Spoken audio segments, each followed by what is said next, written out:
राजा जनक, सीता मैया, कविराज विद्यापति के ई पावन मिथिला भूमि के नमन करे छी।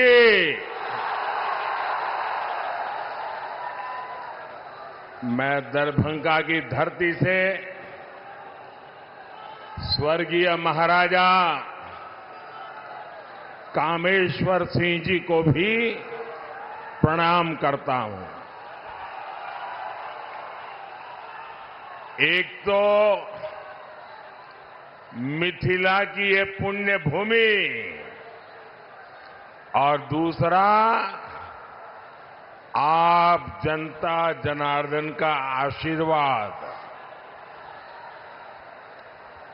इससे बड़ा जीवन का सौभाग्य क्या हो सकता है।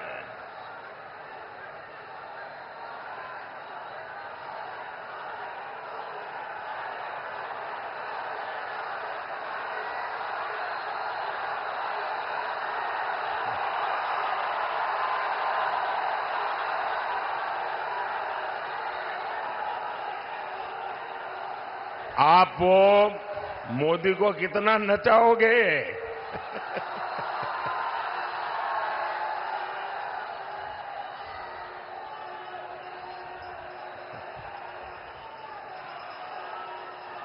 वो एसपीजी वालों को कहिए वो मोदी को कब्जा कर ले।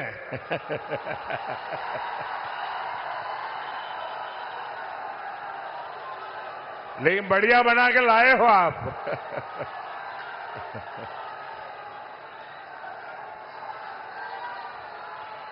आपका बहुत बहुत धन्यवाद जी। बोलिए भारत माता की, भारत माता की। ये एसपीजी वालों को दे दीजिए। हाँ,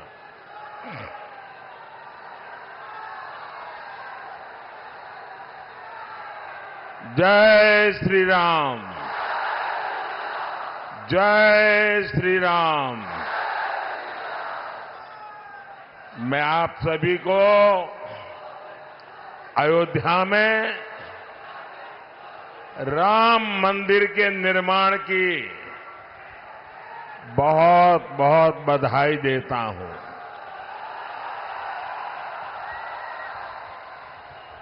पांच सौ वर्षों के बाद हमारा इंतजार समाप्त हुआ। 500 साल तक ये हमारे पूर्वज संघर्ष करते रहे, बलिदान देते रहे और कभी भी निराश नहीं हुए।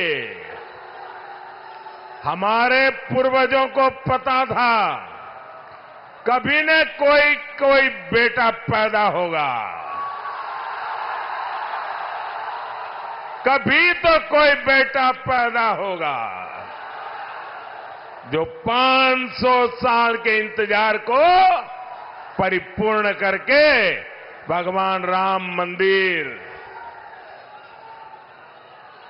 और साथियों, इंतजार सिर्फ राम जी का ही थोड़ा था, सीता मैया का भी तो था और हमारे मिथिला के भी तो था। हम अपने जीवन काल में ये शुभ समय देख रहे हैं। ये विश्वकर्मा भक्त आप नीचे रखो, पीछे लोग देख नहीं पाते। मैंने आपको देख लिया, सुखी रहो।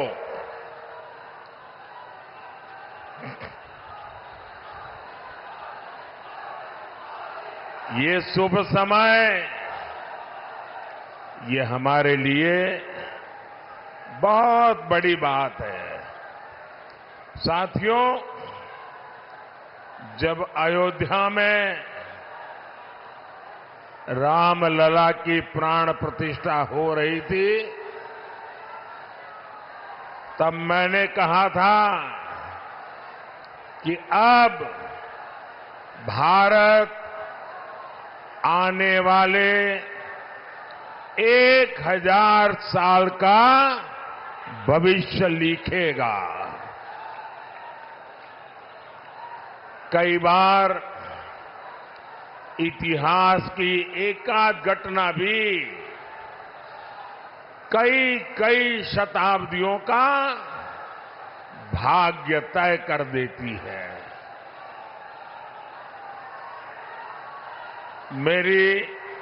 मेरी आप सबसे प्रार्थना है, देखिए जगह छोटी पड़ गई है, मैं जानता हूं आपको तकलीफ हो रही है, हो सकता है आप मुझे देख ना पाते हो, लेकिन उसके लिए हमें क्षमा करें। आराम से जहां है वहां खड़े रह करके मुझे सुनिए, और अगर आवाज कम करेंगे तो मुझे बोलने की सुविधा बढ़ेगी। तो आपके आशीर्वाद है मैं बोलना शुरू करूं? आप शांति रखोगे? आप इतने अच्छे लोग हैं। आज से 1000 साल पहले जब पश्चिम से भारत पर हमले होने शुरू हुए थे, तब किसी ने नहीं सोचा था कि भारत 1000 साल की गुलामी में गिर जाएगा। जो बिहार देश को दिशा दिखाता था, वो ऐसे संकटों से घिरा कि सब कुछ तबाह हो गया। लेकिन साथियों, भारत के भाग्य ने आज एक बार फिर करवट ली है। बिहार के भाग्य ने एक बार फिर करवट ली है। 21वीं सदी में ये कालखंड ऐसा आया है जब भारत फिर से अपनी सारी बेड़ियां तोड़कर उठ खड़ा हुआ है। आज भारत की दुनिया में जो साख है ना, वो नई ऊंचाई पर है। आज भारत चांद पर पहुंच गया है, जहां कोई नहीं पहुंचा। 10 साल पहले हम दुनिया की 11वें नंबर की अर्थव्यवस्था थे। सिर्फ 10 साल में हम दुनिया की 5वें नंबर की अर्थव्यवस्था बन चुके हैं।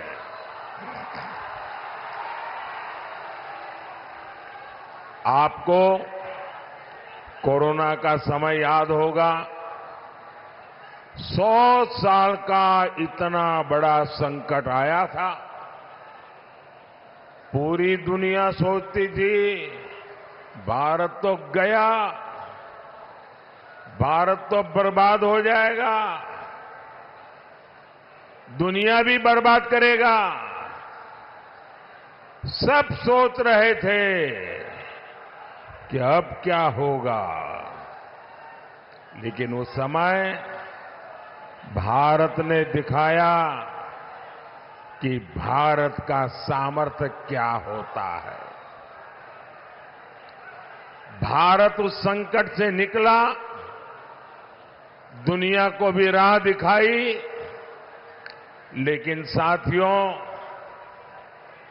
उस इतने बड़े संकट में बिहार के लोगों के साथ कांग्रेस और इंडी गठबंधन वालों ने जो किया वो मैं कभी नहीं भूल सकता।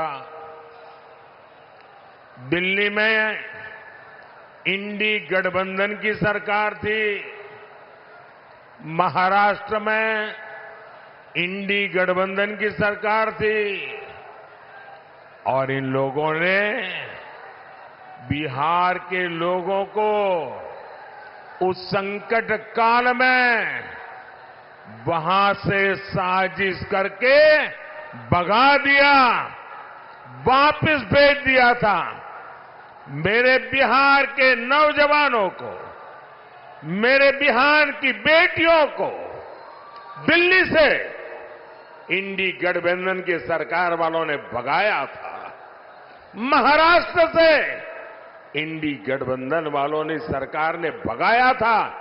मैं जरा बिहार के नौजवानों को पूछना चाहता हूं, जिन्होंने आपके साथ ये जुल्म किया, क्या उन्हें माफ करेंगे? क्या इस चुनाव में हिसाब चुकता करेंगे कि नहीं करेंगे? बिहार के लोगों को बसों में बिठाया गया और बीच रास्ते छोड़ दिया गया और आज यही इंडी गठबंधन के लोग आपसे वोट मांगने आ रहे हैं। क्या आप इंडी गठबंधन का इतना बड़ा गुनाह माफ करेंगे क्या? माफ करेंगे क्या? माफ करेंगे क्या? भाइयों बहनों,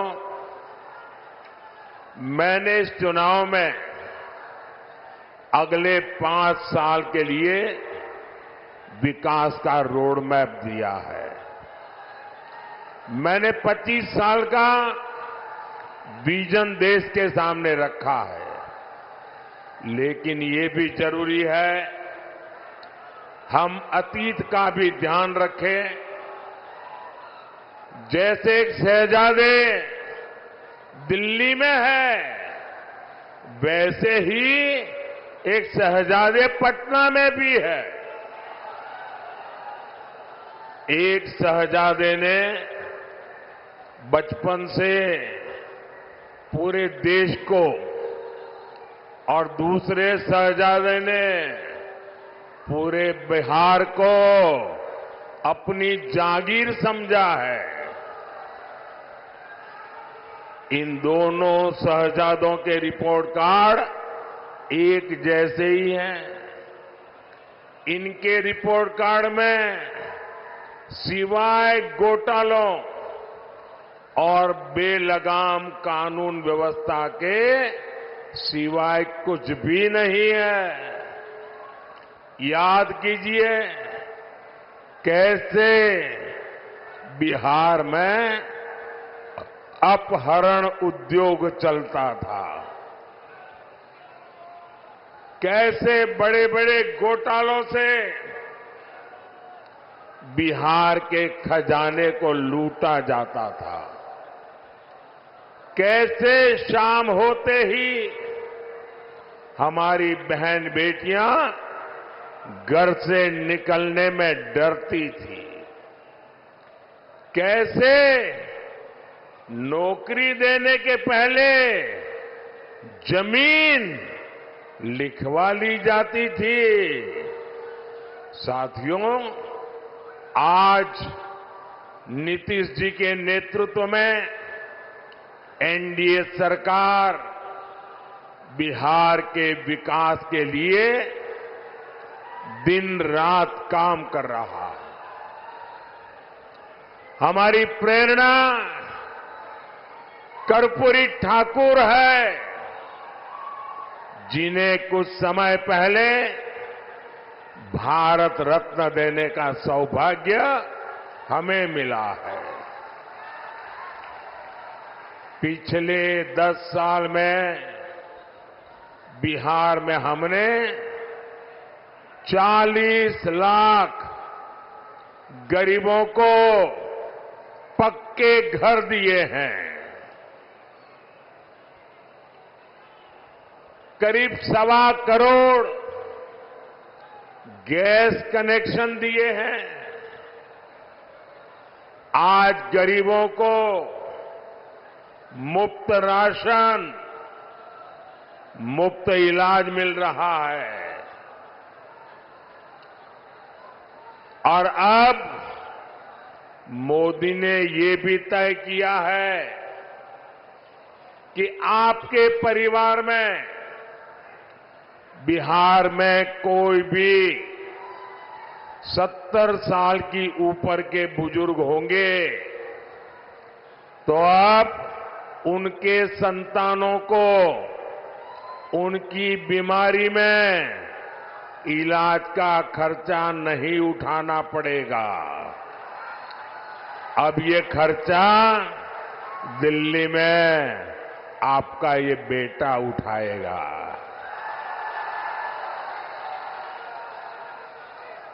70 साल के ऊपर के हर बुजुर्ग को 5 लाख रुपए तक मुफ्त इलाज मिलेगा।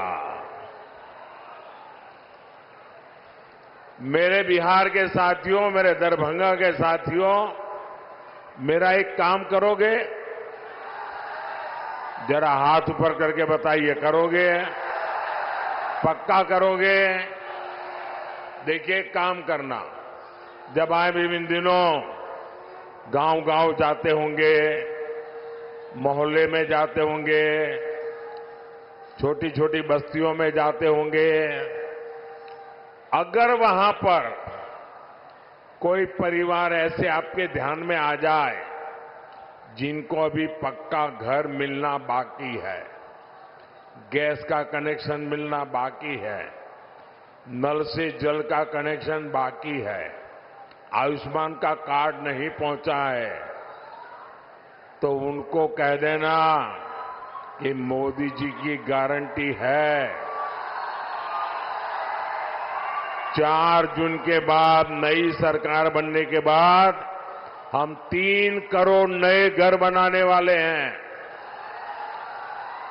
तो आप मेरी तरफ से उन सब परिवारों को गारंटी दे देना, मेरे लिए तो आप ही मोदी है। साथियों, दरभंगा का एयरपोर्ट हो, रेलवे स्टेशन हो, अमृत भारत ट्रेन हो, आधुनिक सड़कें हो, हर तरफ काम हो रहा है। दरभंगा एम्स की अड़चनों को भी दूर किया जा रहा है। साथियों, जब विकास की बुनियाद मजबूत होती है, तभी उद्योग और रोजगार पैदा होते हैं। यहां दरभंगा में आईटी पार्क भी बना, जिससे युवाओं के लिए नए अवसर पैदा होंगे। मिथिला में मखाना, लीची और आम खूब होता है। अच्छी सड़कों और इंफ्रास्ट्रक्चर से इसका एक्सपोर्ट दुनिया भर में बढ़ेगा। यहां के मखाने को दुनिया तक पहुंचाने के लिए हमारी सरकार ने मखाने को जीआई टैग दिया है। साथियों, हमने बिहार में महिला स्वयं सहायता समूहों को 42,000 करोड़ रुपए की सहायता बैंकों से दी है। 42,000 करोड़ रुपया। दरभंगा, मधुबनी में 11 लाख महिलाएं इन समूहों से जुड़ी है। दरभंगा में इन बहनों ने शिल्प ग्राम की शुरुआत भी की है और आपकी मधुबनी की पेंटिंग का प्रचार तो खुद मोदी पूरी दुनिया में करता रहता है। आज आगे बढ़ती हमारी बहनों की ये खुशी यही मोदी को मेहनत करने का हौसला देती है। साथियों, आपको पता है कि संविधान ने लंबी चर्चा के बाद हमारा संविधान बना, तब एक मुद्दे पर सबसे ज्यादा चर्चा हुई थी। बाबा साहब आंबेडकर थे, डॉक्टर राजेंद्र बाबू थे, देश के बड़े बड़े विद्वान थे और संविधान में धर्म के आधार पर आरक्षण देना कि नहीं देना, इस पर गंभीर चर्चा हुई और बाबा साहब के नेतृत्व में संविधान सभा ने 75 साल पहले तय किया कि हमारे देश में धर्म के आधार पर आरक्षण नहीं दे सकते हैं, देश को फिर से नहीं बांट सकते हैं। बाबा साहब आंबेडकर ने इसके विषय में खुले आम वकालत की कि धर्म के आधार पर आरक्षण नहीं होगा। इतना ही नहीं, पंडित नेहरू ने भी धर्म के आधार पर आरक्षण का विरोध किया। लेकिन अब जब हमारे गरीब एससी, एसटी, ओबीसी का कांग्रेस से मोह भंग हो गया है, तो कांग्रेस नेहरू जी की भावना के खिलाफ जा रही है, बाबा साहब आंबेडकर के पीठ में छुरा भोंक रही है, संविधान को तोड़ने मरोड़ने में लगी है। कांग्रेस लगी हुई है कि ओबीसी कोटे को कम करके धर्म के आधार पर उसमें से डाका डाल के मुसलमानों को आरक्षण दे दिया जाए। दलितों के आरक्षण में से डाका डालो, आदिवासियों के आरक्षण में से डाका डालो और कांग्रेस की साजिश में आरजेडी भी कंधे से कंधा मिलाकर चल रही है। 2007 में बिहार के शहजादे के पिताजी ने मुस्लिमों को ये आरक्षण में से निकाल करके कोटा देने की बात कही थी। रेल मंत्री के रहते हुए उन्होंने रेलवे अधिकारियों को कहा था कि मुस्लिमों के लिए कोटे का इंतजाम किया जाए। सोचिए, ये एससी, एसटी, ओबीसी का आरक्षण छीनकर को मुस्लिमों को देना चाहते हैं। आप मुझे बताइए, धर्म के आधार पर ओबीसी, एससी, एसटी आरक्षण अगर कटेगा तो यादव, कुर्मी, इन समाज का हक भी बचेगा क्या? सब कुछ खत्म हो जाएगा। पासवान, मुसहर, रविदास, दानुक समाज के हक पर ये डाका डालने में उसकी फिराक में है। साथियों, मैं पिछले 12 दिनों से कांग्रेस को और उनके चट्टों बट्टों को आरक्षण के मुद्दे पर चुनौती दे रहा हूं। मैंने उनसे कहा है, मैंने लिखित में मांगा है कि इंडी गठबंधन धर्म के आधार पर एससी, एसटी, ओबीसी का आरक्षण छीन करके मुसलमानों को नहीं देंगे। धर्म के आधार पर आरक्षण के लिए संविधान के साथ खिलवाड़ नहीं करेंगे, लेकिन इनके पेट में पाप है। 12 दिन से मैं मांग कर रहा हूं, ये चुप बैठे हैं। साथियों, मैं आपको विश्वास दिलाता हूं,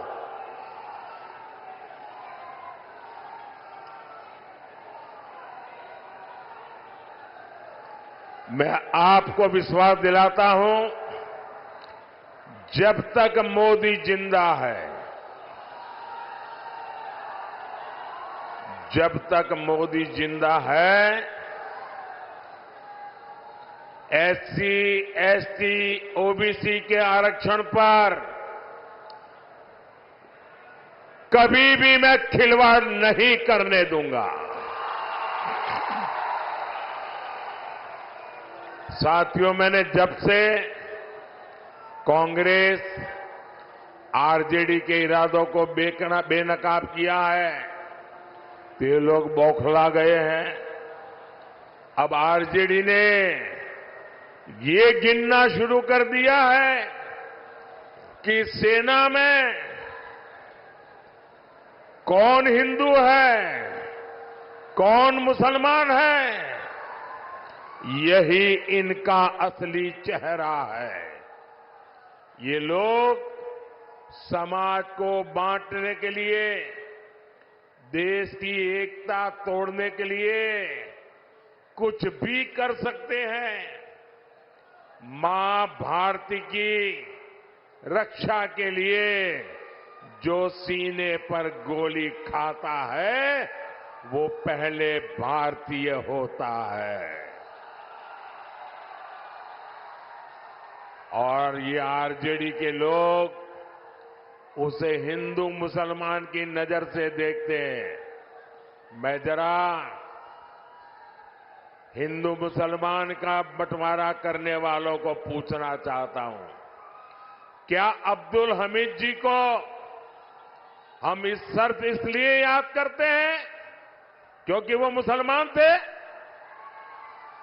देश को इस दिशा में ले जाएंगे ये लोग।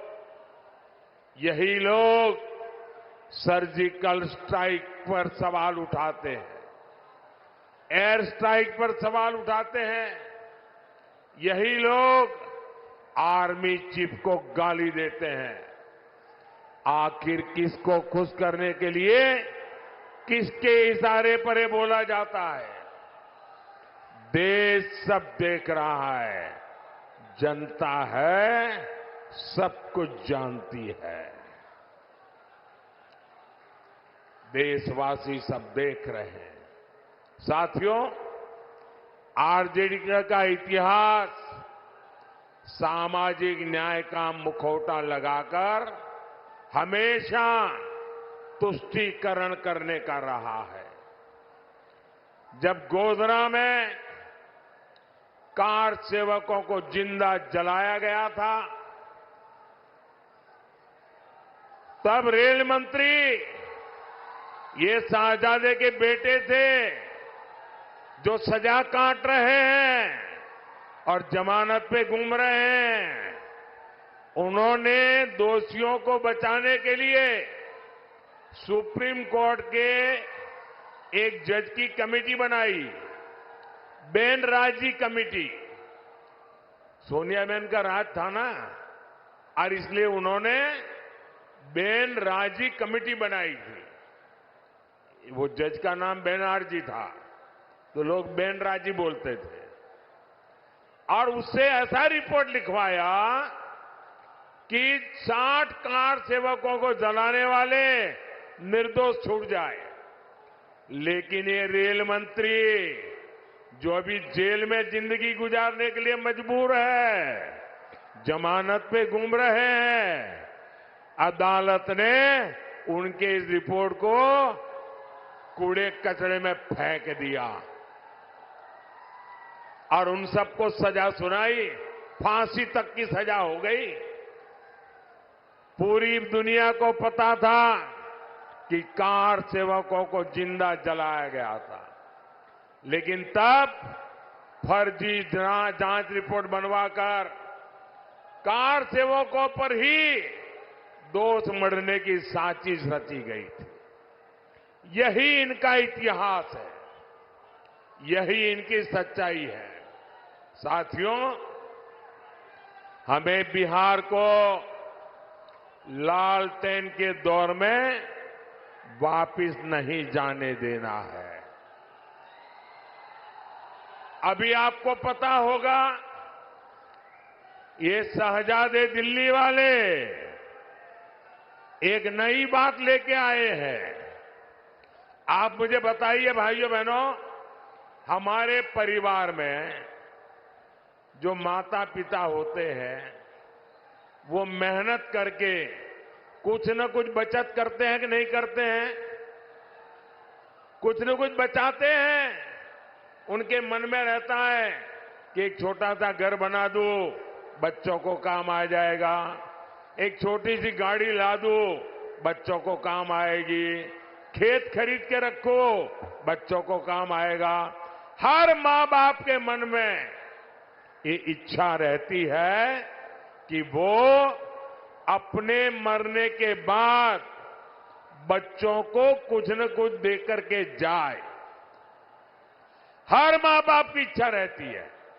अब एक कांग्रेस ऐसा कानून बनाना चाहती है कि दिल्ली में उनकी सरकार बनेगी तो आपके मां बाप ने जो कमाया है वो अब आपको नहीं मिलेगा।